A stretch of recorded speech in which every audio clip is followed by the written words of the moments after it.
A 120-volt backfeed from a refrigerator without a short to ground indicates a potential grounding problem or a neutral issue. Firstly, verify that there are no ground faults, current leaks, or short circuits within the refrigerator or the 120-volt circuit it's connected to. These conditions can introduce voltage to ground even without a direct short. Secondly, assess the grounding system. If a ground rod is not present, driving one is essential. A suitable ground rod is typically an 8-foot-long copper or copper-clad steel rod or 1/2-inch copper water pipe, driven into moist earth. Connect this ground rod to the electrical ground system within the service panel using a number 6 copper wire or larger. It is vital that the ground rod makes good contact with the earth. Sand or loam soil may not provide adequate grounding.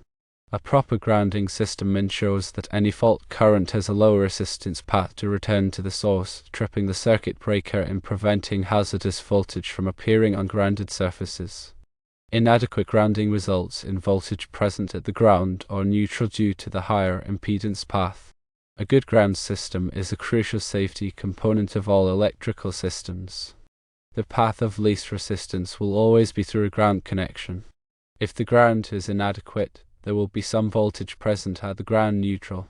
If circuits have ground faults, or if the neutral is switching on either side of the fault, there will be voltage to ground. This condition can occur if a neutral wire is broken or has a loose connection, causing current to flow through alternative paths to ground.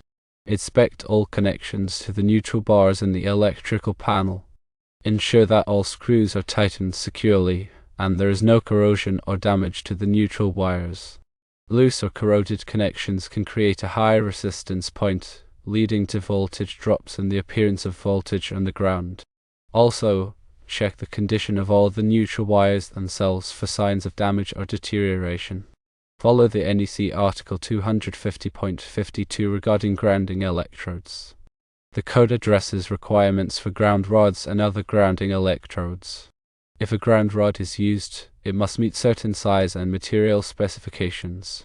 It also dictates how the grounding electrode conductor, the wire connecting the ground rod to the electrical system, must be sized and installed. Section 250.66 provides guidance on sizing the grounding electrode conductor.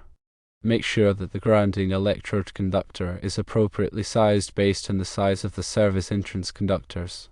Also, consider the impact of any electrical work done recently.